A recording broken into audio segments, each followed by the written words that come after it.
welcome to Minds and Mics.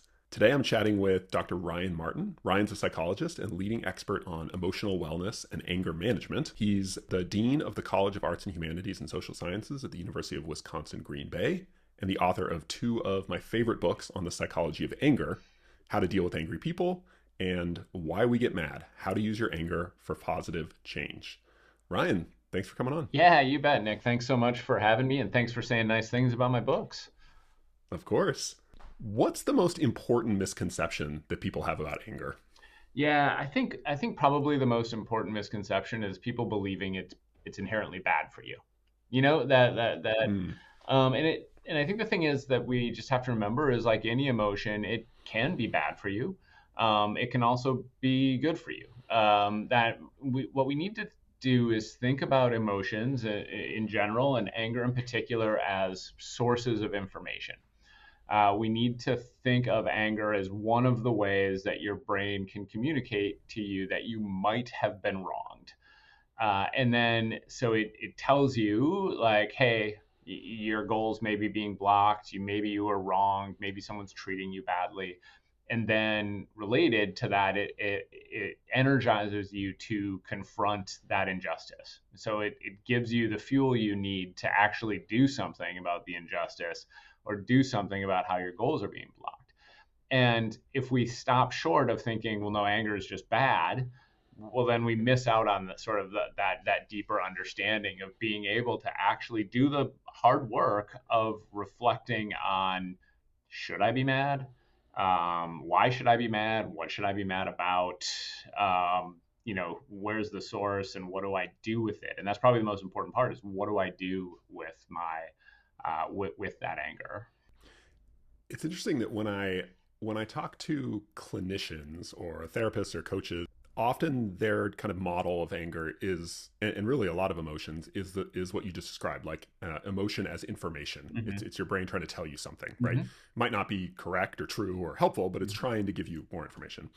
But when you hear, my experience is when I hear researchers talk about emotion, and you're both I know you've worked as both a clinician and a researcher, often the way they talk about it is it's sort of like a priming you for action. Like an emotion is like an action tendency. It sort of gets you ready. It sort of nudges you in a certain direction. Hmm. So are those two things in conflict? Are they different? Are they two sides of the same coin? Like how do you think about that? Yeah, I think that they're both correct. I guess I would argue that that part of what's happening is that the researchers in that case might be leaving out a step. And that step is the capacity for reflection. And in some ways, it almost feels like the researchers are embracing emotion in humans the way we might think about it in animals. And what I mean Hmm. is, when my dog gets scared, she doesn't like take time to reflect on whether or not the threat is real. She just responds with, flight or behavioral inhibition, or but with some sort of aggression or way of alerting people, right?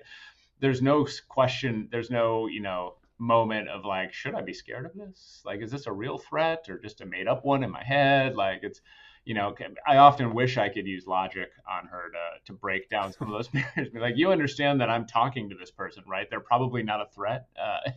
Um, Sure. but with humans, we have that capacity for reason, and so we can actually do the part where we evaluate what I think is really critical, which is the, should I feel this way? And essentially, like, where is this, or at least a, where is this feeling coming from? Hmm. And when you can do that evaluation, then the next step is, well, how do I act on this? How do I respond to this? What should I do with this? Because the answer to what you should do varies considerably based on how you answer those questions. Yeah, it reminds me of that Viktor Frankl quote. Between stimulus and response is a space, and in that space Yep. is our capacity for, I'm going to butcher this, growth, freedom, something like Yep. that. But Exactly. yeah, it's that little space in there. And that's interesting. I hadn't thought about that. That the researchers might be kind of missing or less focused on that. Hmm. They're more interested in the kind of behavioral results. Okay, let's switch a little bit. I agree with you, by the way. Like often I think biggest misconception I see around anger is maybe a slightly different spin on it, is people labeling it as a negative Hmm. emotion. Yes. I actually think in some ways it's a positive emotion, which bridges to my next question. I saw this quote recently on Twitter, this guy named Gerwinder, Mm-hmm. and I'm curious what your take on this quote is about anger. Mm-hmm. He says, quote, "Beware that many people want to be offended.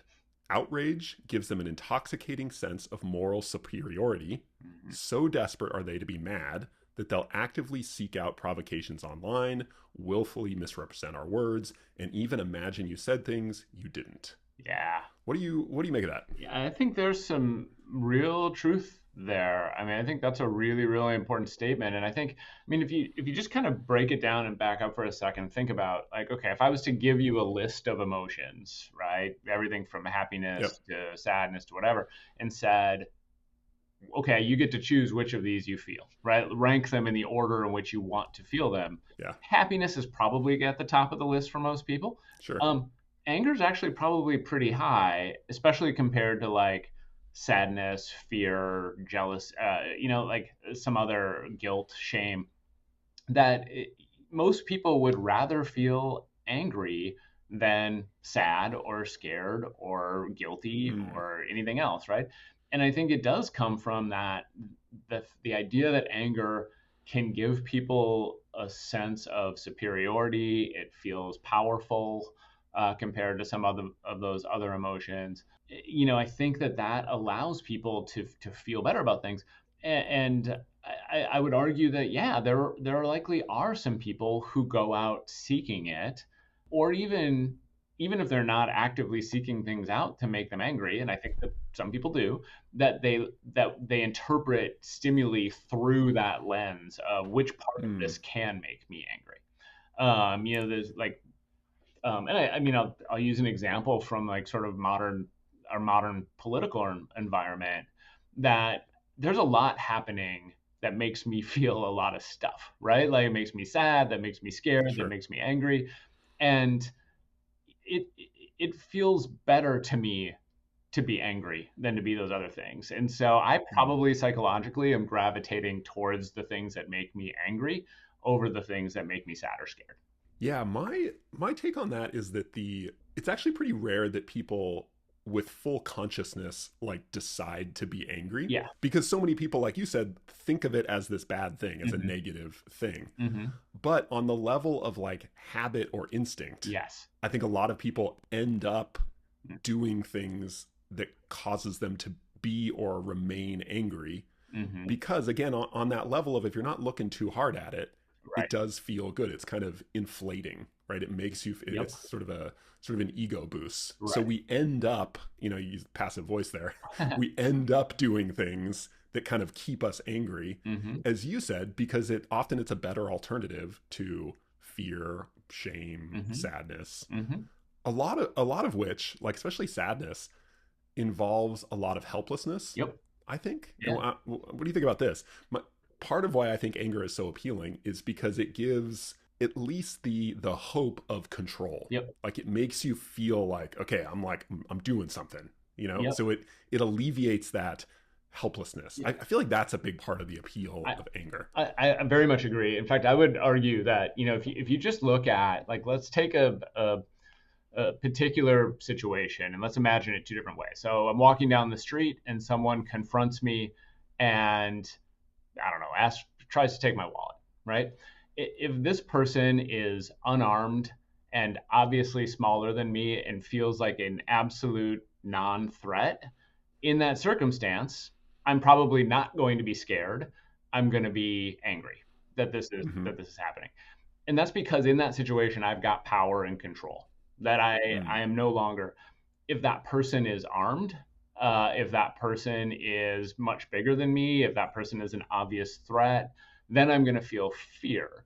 And that's because I've lost the power. I've lost that control in that situation. And so I think that actually speaks to sort of psychologically how we approach a lot of things.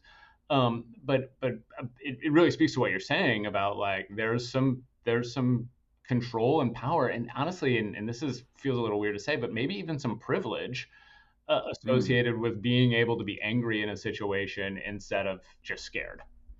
Yeah. That comes from a place of because I have some power in this situation, I'm able to be angry instead of scared. So moving on to the second half of the equation with anger in Mm. terms of like how we respond to it and what we do with it, why is venting a bad idea? And what's a better alternative? I feel like this is one of those myths that has been around since Freud and just will not Yeah. die. I'm always like shocked how many people think it's still a good idea to Yep. vent your anger. So, how do you explain that to people? Yeah. So, and I think we can definitely go back to Freud. I think we can even go back to like Aristotle, right? I mean, I think that Hmm. we've been talking about the role of catharsis in some way, as being a valuable tool for dealing with anger for a very, very long time. And I think, as well as I do, like a lot of Freudian thinking, like it hasn't necessarily borne itself out, but it's still a hard sort of thing to break away from. That just given what kind of thinker he was and what influence he had on the field, it's hard for people to think differently. Um, so what I oftentimes, I mean, when I think about why it's not good for you is I oftentimes, and I know this doesn't always land with people the way I want it to, but I go to the research, right? Which is that we have lots and lots and lots of data that says when we make people angry in a lab, and then afterwards we say, okay, now go, punch a pillow, go break stuff, go do whatever. And then afterwards we say it's your anger should be released. Now, how are you feeling? They're actually angrier than they were before, and that's happened over and over and over again in the research. And so a lot of times I'll point to that. Where things get more complicated is there's a couple of iterations of this that get messier. One is exercise, and then one is you use the word venting. Like one is sort of the verbal venting of Yeah. things, like how we tend to, because um, with exercise, we know that it's actually a little bit more nuanced than that. But there's actually a lot of exercise that has the same impact as like breaking stuff. That it like going for a run is actually not a great idea because it just Hmm. keeps the angry thoughts up at the surface. It keeps your heart rate up. It keeps you in that aggressive state. But some types of exercise might have a different impact depending on that arousal. When it comes to venting, when it comes to actually like just like talking to people about your anger, letting people know how angry you are, so much of it has to do with kind of a couple different factors. One is the relationship you have with the person you're venting, whether or not that person's willing to call you on some nonsense, Hmm. whether or not that person is going to help you sort of reflect on it or just reinforce the anger. Part of it's maybe your goal. Like, are you having this conversation because you want to try and work through it and process it? Or are you having this conversation just to tell the world how mad you are? And like, so it so much of it really depends on your willingness to kind of interrogate your feelings. And people who aren't willing to do that, if they just want to unload, it's not going to be great Hmm. for them. If they're willing to like have that conversation, it's probably more likely to be supportive. You use the word process. Mm-hmm. To you, what's the difference in your mind between venting your anger and processing it? Yeah, I think it's a willingness to reflect on it. I think it is that, one of the dangers, and I suspect this is going to be an unpopular opinion with some, but one of the dangers of modern mental health discussions or conversations is that too often we are granting the premise that all feelings are valid, all feelings are accurate, that we need to like listen to them all the time, or better yet, just do what they want us to do all the time, right? And that's some dangerous rhetoric, to be quite honest with you. And in the case of anger, it can actually be really toxic in relationships because once you grant the premise that all anger is valid, well then you ultimately can open up to some forms of abuse and some hostility in relationships that's really unhealthy. So I, I I push that aside and say part of what we need to do in any circumstance is really take a moment to like interrogate and reflect on the thoughts. And so when I think about processing, I'm like, you got to ask yourself tough questions about whether or not you really were wronged. is there a difference because there's a big difference between I was wronged and I just didn't get what I want. Mhm. And sometimes when people don't get what they want, they decide, well, that's not fair, right? Or they get they feel like they were wronged. And I think that if you've got to be willing to really dig into that and ask yourself those questions. And that to me is what I mean by sort of processing. I also think the other piece of processing is if you were really wronged, figuring out what you want to do about it, like trying to move into that sort of problem solving element. How do I handle this? How do I handle the fact that I was wrong? What do you, I know something you've written quite a lot about, and something I talk a lot about with my own clients is the distinction between anger, the emotion, and aggression, the behavior or the expression of it. What would you say to this? Anger is always valid, but how you respond to it or the expression of it can be more or less that like it might make sense that you feel angry in response to all sorts of things, Mm-hmm. but how you go about expressing that, including how you think about it, how you talk about it, how you Mm-hmm. behave in reaction to it, Mm-hmm. that is something that can be very not like invalid, unhelpful, Right. all those things. What do you think about that distinction? I think it very much depends on how we're defining valid. Because I think if what we're saying is anger is always real, then yes, Sure. like it's real. I would agree with that, and I think I mean, and I would argue emotions are always real, but that doesn't necessarily mean that they're always coming from like a healthy, reasonable place. And so, if what we're saying by Sure. valid is real, then yes, all emotions are valid. If what we're saying by valid is coming from a reasonable place, then no. And we know that's true because we know, like, if you look in the DSM under phobias, right, that's the definition is that they're unreasonable. Yeah. And so I think that is the piece that it really depends on how we're defining that word, and that's I think where I've sometimes gotten stuck with in my conversations with people about this is I think we might just be defining valid differently, Sure. but I always think of it as meaning like rooted in some sort of reasonable place. I had an old mentor in graduate school, and one of the things he said that has just stuck with me for a long time is this saying. I don't think it comes from him. I think he got it from somewhere else. But he said, "Scratch depression and you'll find anxiety. Scratch anxiety and you'll find depression." Huh. And I always thought that was so fascinating. Yeah. As I went on and became, a practicing therapist and clinician, I didn't find it to be especially true with anxiety and depression. Mm-hmm. They often kind of co-occur, but it wasn't like, behind every instance of depression was tons of Right. unacknowledged anxiety or something like that. Mm-hmm. But what I did kind of surprisingly find was that if you substitute anger for depression in that scenario, Mm-hmm. like scratch anxiety and you'll often find anger, or Mm-hmm. scratch anger and you'll often find anxiety, Right. I have found that to be shockingly true. Mm-hmm. So how would you interpret that idea? Yeah. Um, Really. So we can also we got your mentor. We can also turn to Yoda for similar for similar argument. how do you know they're different people, Yeah, Ryan? that's fair. Maybe. That's fair. You're right. So what is the fear leads to I can't remember how he says it, but there's a whole thing. Um, Oh, fear leads to anger. yeah, Yeah, yeah, yeah. yeah, Right. yeah. He there's some. I think there's some truth to that, and I think ultimately what it speaks to is that oftentimes in conversations like these, we talk about these things as though they are distinct. But the truth is, and you know this from your work with clients, and we know this just from our own experiences, these things always flow together. We're angry at the same time that we're scared. We're frankly sometimes angry at the same times that we're sad or depressed. Emotions just don't happen in a vacuum.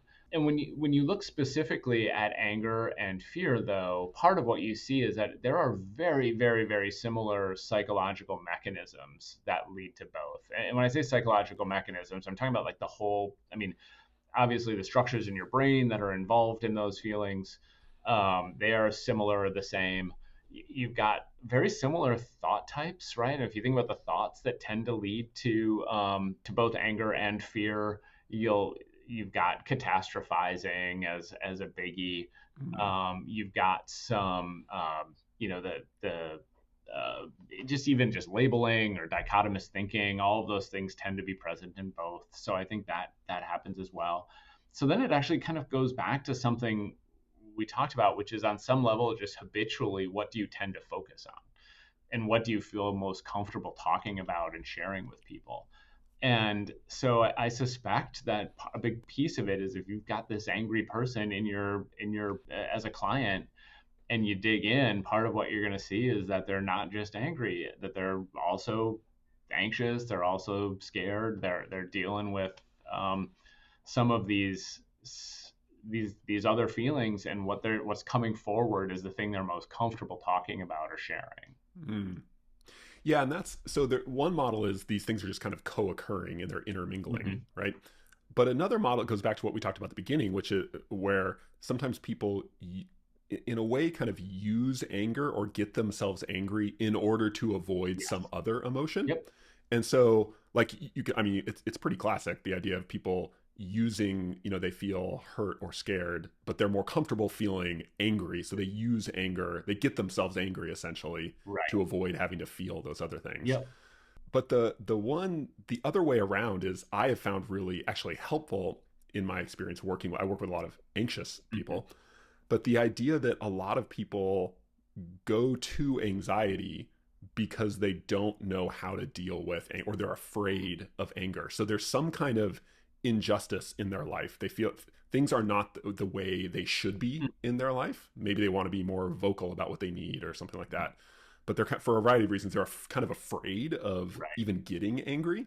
And so they do an end around and adopt ways of thinking and acting that tend to generate a lot of anxiety Right. because they don't want to go there. Right.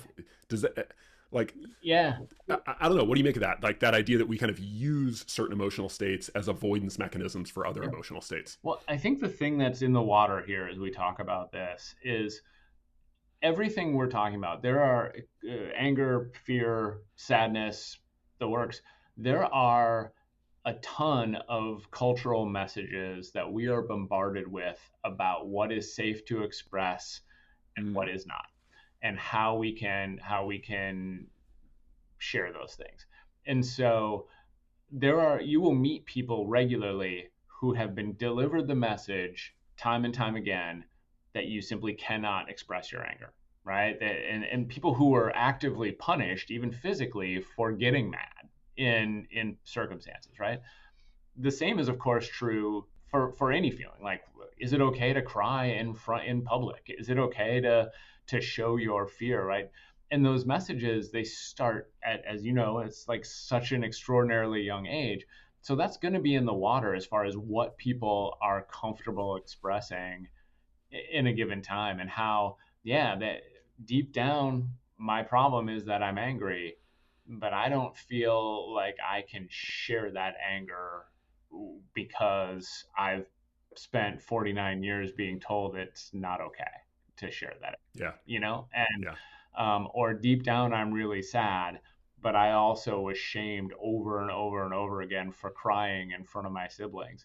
And so it's coming out in a different way. Do you think anger and frustration are discrete emotions or variants of the same underlying emotion? Yeah, it's a great question. I tend to think of them as, I'm going to answer out of both sides of my mouth here. Sorry, warning in advance. But when I talk about them, I talk about them as like existing on the same continuum, right? Mm-hmm. I think if we really want to get into it and parse them out, we could argue, there's three reasons, broadly speaking, why people tend to get angry, right? One is poor treatment. Another is unfair treatment. And again, those obviously overlap. And then the third is having their goals blocked. And I think we could argue that that third one is potentially distinct from the others, and that Mm-hmm. would be mostly be like frustration, right? And when I say having your goals blocked, I mean I want a certain thing and there's something getting in the way. And so that could be anything from, like, I'm driving to work and I keep hitting these red lights, or there's traffic or construction or whatever. I mean, ultimately, this is like how, they would even like do research on anger/frustration in infants or in animals, right? As you put something they want behind you make it impossible for them to get, or just out of reach or whatever, and you see that come up, and that does feel like you could consider it distinct. It's just tough because I do think at the same time that dovetails pretty significantly with people feeling wronged or feeling like they've experienced poor treatment. Like the reason why the thing is out of reach is because somebody won't let me have it, right? That because they're treating me Yeah. unfairly. So it's hard to think of them distinct from that perspective. We talked a little bit about this. You alluded to this earlier, but what do you think is the primary thought pattern or mental habit behind anger? Like when I think about anxiety, like some form of worry is almost always what's generating anxiety. Mm-hmm. Or, if someone feels really jealous, right? There's usually some kind of like envious thinking behind there. Yeah. If someone feels really ashamed, there's usually a lot of self-criticism. Mm-hmm. So like what's going on with anger? Is there a kind of primary or dominant like thought pattern that tends to generate anger? So some of my earliest research was on the types of thoughts people have when they're angry, and we were able to identify 5 biggies. But even within that, I would point to two very specific ones. One is a tendency to I guess demandingness, like to make these sort of dictatorial demands, and so it comes from a place of entitlement by and large. So it's I deserve special treatment, and although I think most people wouldn't articulate it that way, but that's what comes out in their behavior, right? Like, hey, I know there's a long line at this Starbucks, but my order should be ready, right? And so there's like this tendency to think about it that way, and not necessarily recognize that there's like literally hundreds of people who are in the exact same situation as you. That's a big piece of it. The other big piece, and it's related to the entitlement, is and this comes out in all of the research, is that what we call inflammatory labeling. So a tendency to label other people is a big part of this picture. And not just other people, but situations, right? I mean, but it's oftentimes other people. But if you label a situation as like devastating or garbage or a bunch of words I'm going to try not to say, or if you label other people as idiots or fools or monsters or whatever, when you label people, you start to respond to that label instead of as the person.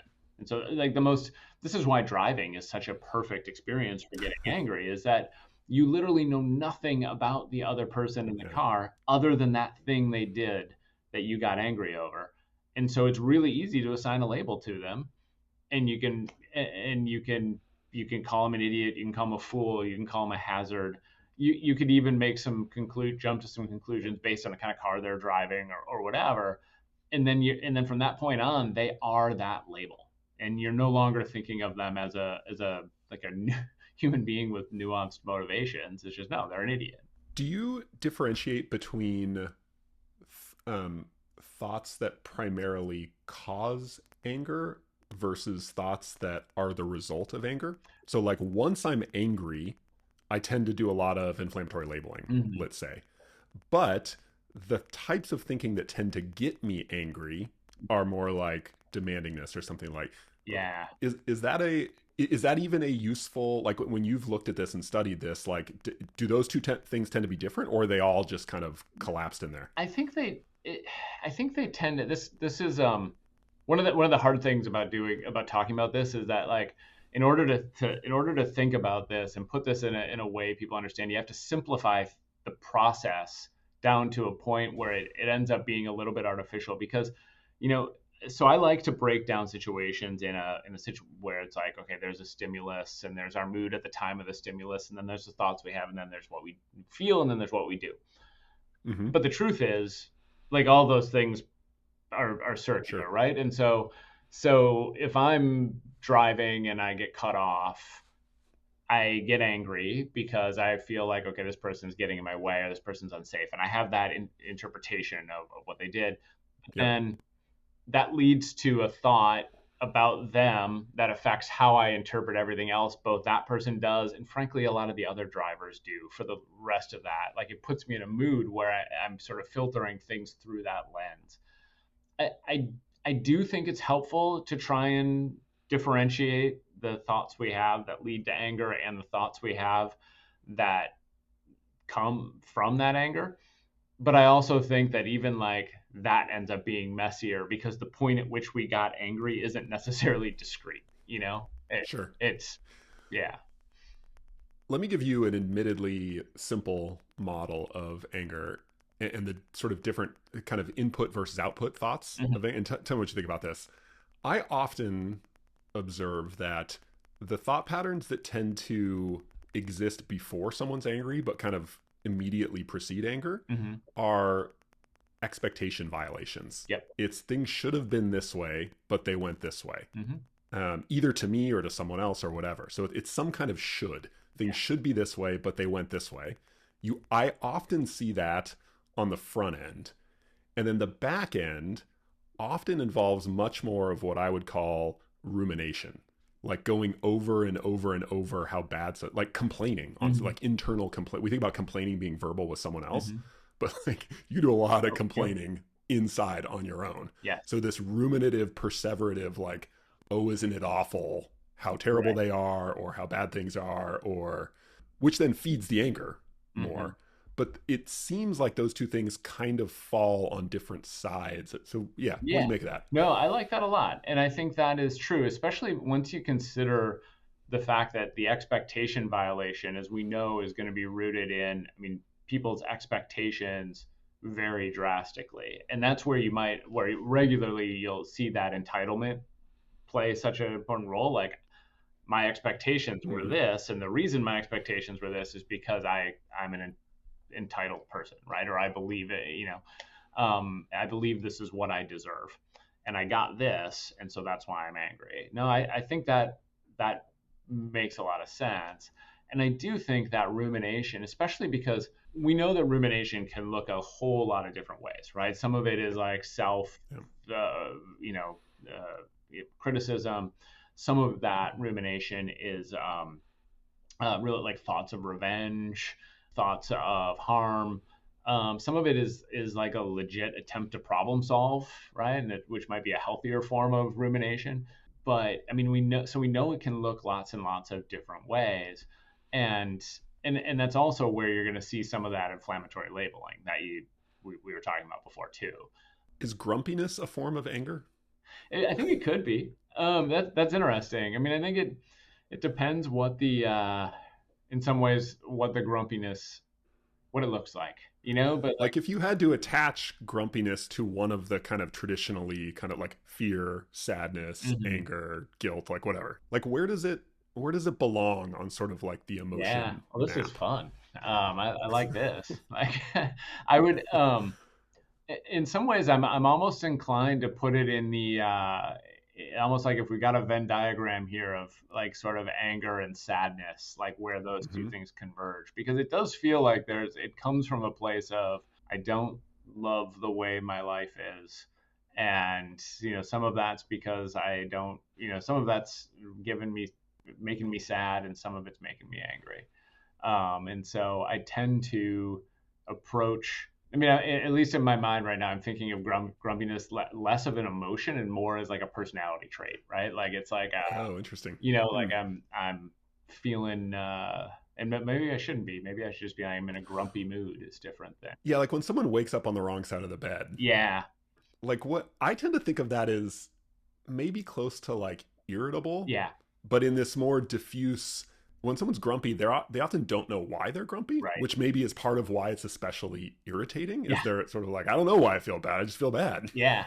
Well, and it's funny. I'm always really intrigued by this. I've got two kids, 14 and 15, and one of the things I often see from both of them is like when they're sort of on that in that grumpy zone, how nothing it all like escalates, right? I mean, because Mm, nothing goes right, right? And so all of a sudden, and even the grumpiness ends up or the irritability ends up causing some problems, right? Because yeah. I'm irritable, I'm being too sort of gruff with myself, or I'm getting, and because of that, I ended up forgetting my backpack at home, and that, and like it, just these things all sort of escalate. But yeah, I mean, I am inclined to think of that as maybe two parts anger, one part sadness, Hmm.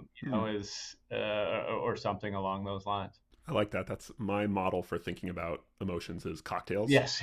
There's usually like one part, there's like a dominant part, and then a few like kind of subtle little Yeah. ingredients that are mixed in there with them. Yeah. Yeah, exactly. Uh, I want to get your take on something very different. So I started my professional life doing in the clinical realm Hmm. doing therapy, but I have since like moved on to do a lot of work in the corporate world doing kind of consulting and leadership work with teams. So I want to pose a question to you and see how you would respond to it. Hmm. Suppose Tim Cook, the CEO of Apple, Okay. gets in touch with you, Ryan, and says, Ryan, I've read your stuff. I really like the way you think. I would love for you to come consult with me and my leadership team at Apple. Like the heads of all the divisions at Apple, our leadership team at the top of the pyramid. Hmm. And the reason is, I think, on my team, I think there's a lot of underlying unacknowledged anger Hmm. and frustration, but we don't seem to know how to process or to deal with it. And it's getting in the way. It's causing problems among team members, but even in our ability to kind of operate, optimally. How would you go about sort of diagnosing and treating unexpressed anger on a team if you were called in to do that? Yeah. So I'd start by, I think I'd start trying to better understand why Cook thinks that. Like, what are the symptoms that we're seeing? Mm-hmm. That to me is sort of $1 million question. Is like, what are the problems that it's causing? How are we able to sort of use those to dig a little deeper to figure out where this anger is coming from? Let me play Tim Cook Yeah, and give you an please. answer to that. Perfect. So the two primary symptoms are people not taking negative feedback well and getting kind of defensive. Not in a really overt, nasty way, but there's this kind of like prickliness and people that have a really hard time taking negative feedback from one another. Yeah. So I would assume that there's sort of one of two things going on there then. One is some people feeling some level of insecurity, right? And that what's going on is you've got people who either in who knows where. I guess the next question is, where is this insecurity coming from, right? Is it because they don't feel like they're actually safe in their jobs? Do they feel like this isn't a safe place for me to express how I'm feeling, and or to be vulnerable, essentially? Like, this isn't a safe place for me to make mistakes. And so that's one piece. The other is potentially a lack of respect for one another. And so I think that, because if you, I mean, one reason that you wouldn't feel good getting feedback is because you're like sort of insecure and it hurts. The other piece, and you don't see it as just sort of a note to correct, Mm-hmm. but the other is because you don't have respect for the person giving you the feedback. And so, which might be an example of that anger that you're talking about, right? Is like, if you've got this sort of sense of, well, wow, who is this person to give me feedback? Who is this person to try and correct what I'm doing? When in you know, I've outperformed them in all these different ways.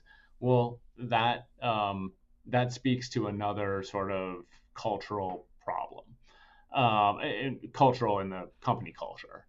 Sure. I would argue, and so I think that's where I would start to try and dig in, and like, which of these things is what is going on. Because, and I say that because I think chances are it's probably both of those things. There's different interventions for each of them, right? I mean, Gotcha. if insecurity is the problem, then you've got to figure out, how can I help people feel more secure in what they're doing. If the problem is a lack of respect for one another, then you got to think about, okay, so how do we sort of build up this team? Okay, let me give you another hypothetical. Hmm. We'll come out of the boardroom, the corporate, and back into the kind of the clinical Hmm. therapy world.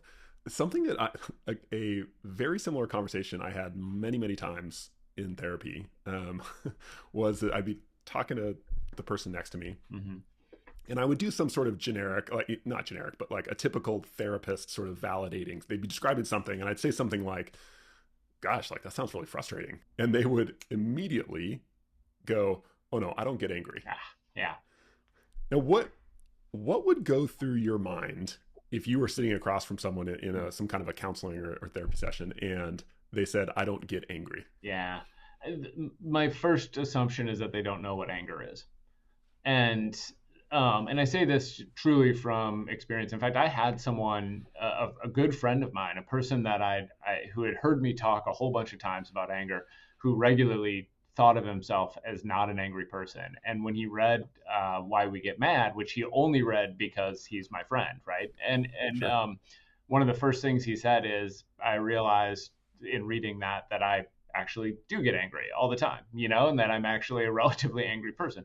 And so I think that this has to do with some of those cultural messages that I mentioned before, that people assume that anger is the same as aggression. They think anger means I yell and I scream and I say mean things, or they don't recognize that it's just the feeling state. So that's one big piece that I would assume. The other possibility, the other thing that I would wonder about is maybe they do know what anger is, or maybe they have an approximation of that, but they've also spent a lifetime being told that it's not okay, and Mm. that so therefore they're working overtime to try and hide it, even from their therapist, and so it's probably some combination of those two things that are going on.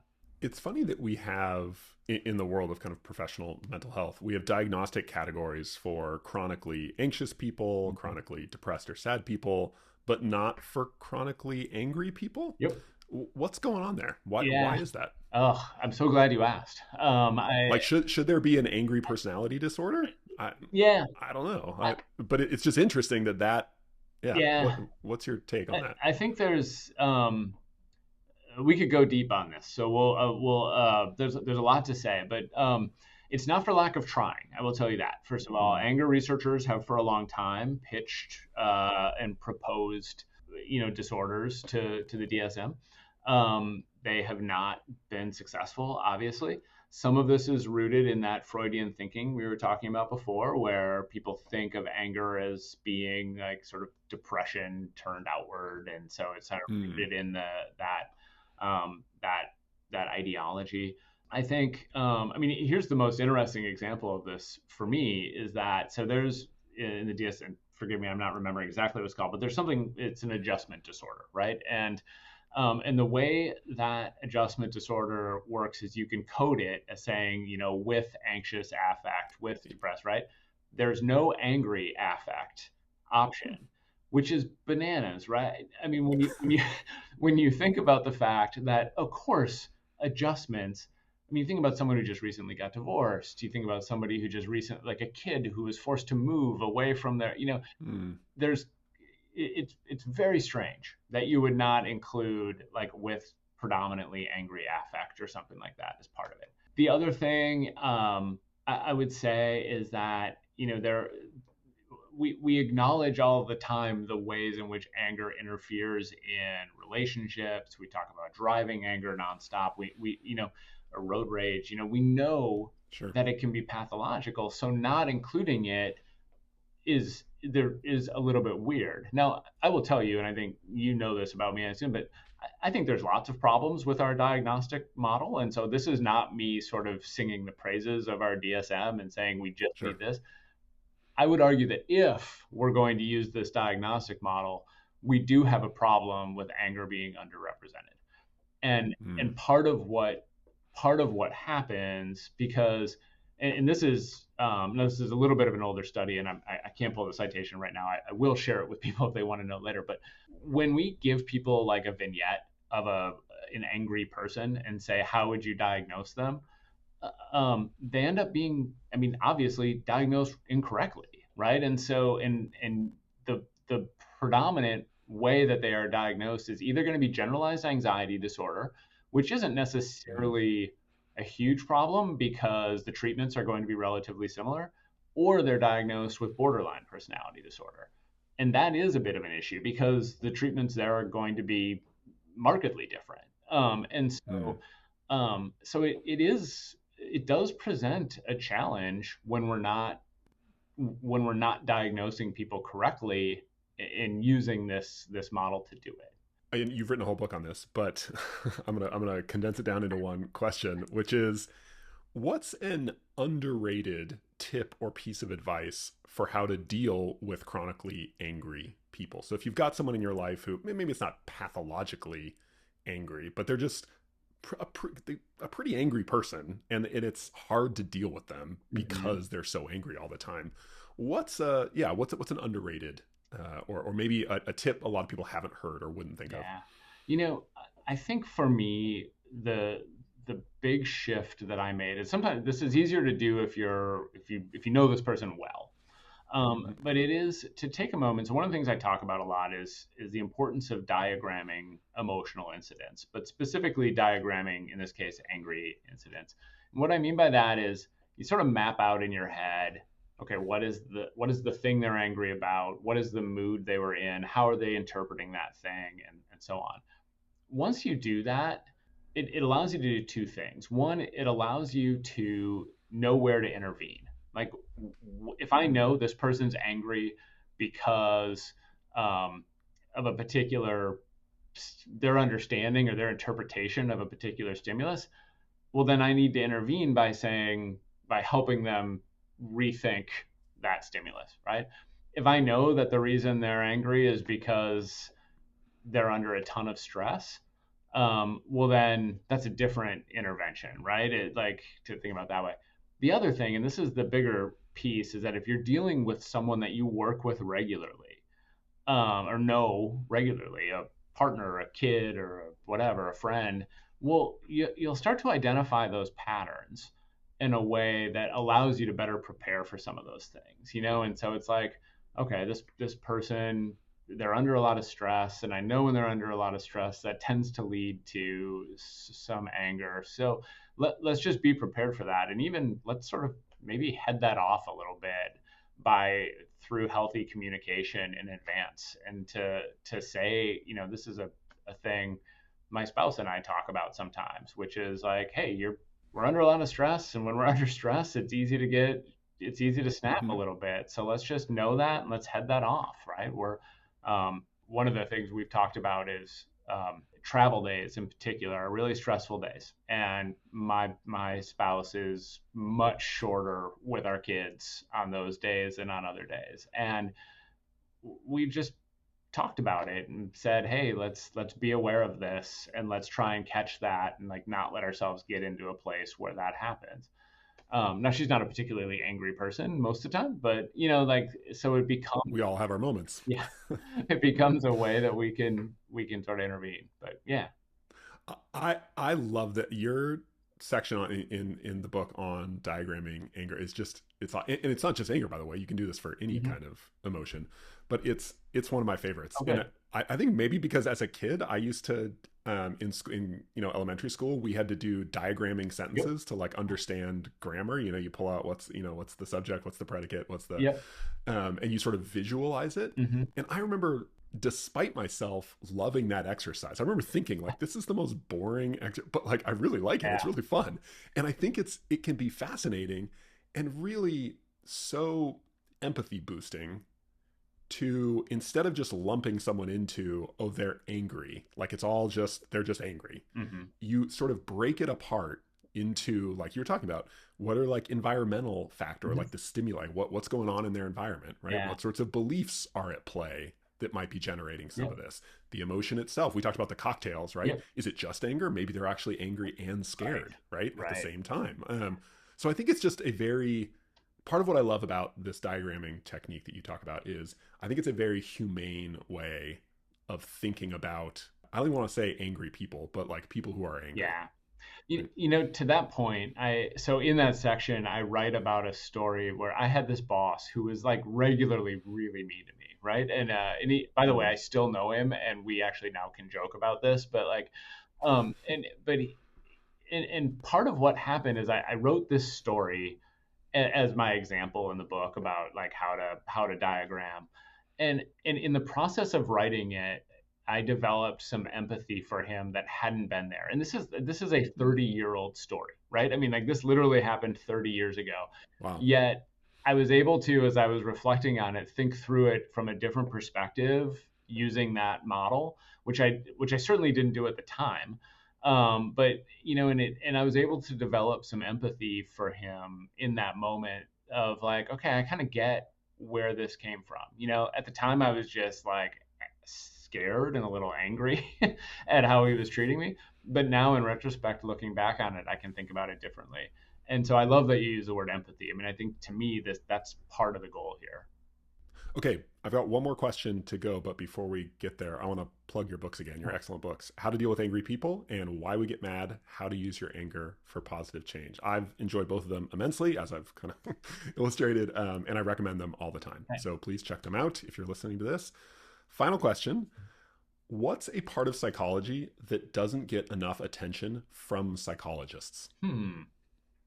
Gosh, that's a good question. I don't know off the top of my head, so I need to take a moment to think about it. I mean, Well, I tell you what, yeah, I'll give you my answer yes, while you like, or one of mine. yeah, please. I think curiosity is a weirdly underrated part of psychology that most Mhm. professionals, that like clinicians or researchers, don't spend seem to. There's a good amount of work on creativity, Yep. but curiosity sometimes it's just pegged as like a personality trait among hundreds of other Yep. ones. But I think it's way more impactful and big and rich of an Yeah. experience, that, and it surprises me that there isn't more Yeah. work done on curiosity. I feel okay. So I want to redo. I'm actually angry with myself for not saying this because here's here's what's funny about that answer is that I regularly tell people that curiosity is my second favorite emotion. Um, Hmm. and I actually right now I'm teaching a course called first course I've gotten to teach in a few years because I'm now the dean, but it's called Applied Learning. But I'm planning on changing the name to Cultivating Curiosity, um, Oh. because it's a course about like how to become a lifelong learner. Like how can you develop the skills to like to learn anything, to teach yourself stuff. There is a researcher out there, and I don't remember her name, and I feel terrible that I don't. But she has described it as a super virtue, and I think that is because the research we have on curiosity is that it helps you learn, and we knew that. I mean, that's obvious. It also seems to make you happier. And so learning information that you didn't know makes people happy. But here's the other thing, and why I think that this might be sort of a game changer for us to think about. I'm just totally stealing your answer, by the way, but It's great. Keep going. yes, because your answer was perfect. Um, it might actually, it seems to be that curious people are less biased. And the if you think about this from the perspective of, okay, so I'm a person and I meet a new person and I have all sorts of assumptions about them. Well, one way to become less biased is to ask questions, and is to better learn their perspective, and to learn it with an open mind. And so embracing that sort of the gaps in our knowledge is a good way to simply become better people, happier people, smarter people, in all these different ways. But you're right, when you dig into the research on curiosity, I mean, we don't even, I think, define it consistently. um, and I said just one last thing about this. Man, you got me going. Um, so I did a study 15 years ago where I wanted to seek out the there's this well-known study in psychology in graduate programs where they ask graduate faculty who is your best student and of all time, and what made them so great. So I liked that study a lot, but no one had ever done it with undergrads. So I decided, let's do the same study with undergrads and just say, think of your best student, give me their top 5 qualities. And then I went through and categorized those things that they listed. And I don't remember if it was first on the list or not, but I don't think it was, but it was in the top 5 was curiosity. That consistently people said the most, or one of the most valuable skills that this person brought was they just were curious. They wanted to know more. And so learning to, and it's also, I'll just, last thing I'll say about it is it's relatively easy to induce. You just need to expose people or expose yourself to gaps in your knowledge. The second, if I want to get my kid talking, all I have to say is, "Hey, did you hear what Taylor Swift did today?" And right, and it's because, true or not, it's because I've exposed a gap in his knowledge, and all of a sudden he's intrigued, right? And so we know that. I mean, that's why gossip is so powerful. Is because people want to fill those gaps. And honestly, one of the worst things we do is when we fill those gaps with nonsense or we make excuses. Meaning we don't we instead of saying I don't know, we fill it. We just come up with some answer instead of like doing the fun work of figuring it out. Ryan Martin, thank you very much. Thanks for having me, Matt. That was fantastic.